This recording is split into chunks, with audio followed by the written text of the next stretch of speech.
మనము చాలా మందిని దాదాపు 140 మందిని అరెస్ట్ చేయడం జరిగింది.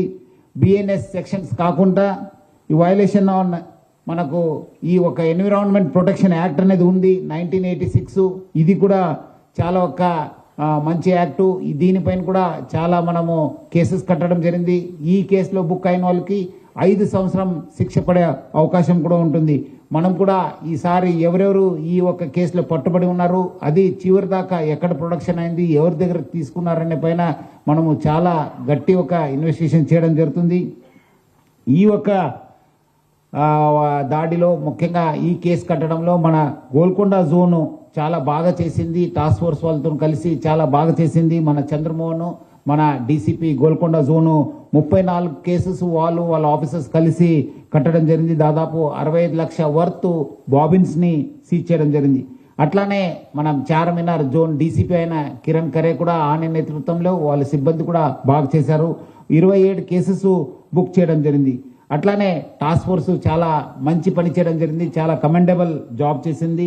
ఇప్పుడు దాకా 67 కేసెస్ని కట్టినారు.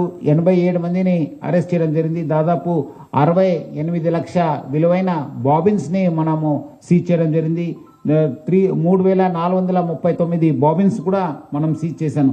సో మనము ఈ షాప్స్ అమ్మే వాళ్ళపైన, అదేవిధంగా గోడౌన్స్ పైన, మనము ఓల్డ్ ఆఫెండర్స్ ఎవరెవరు ఉన్నారు వాళ్ళందరిపైన కూడా చాలా గట్టి నిఘా ఏర్పడడం జరిగింది.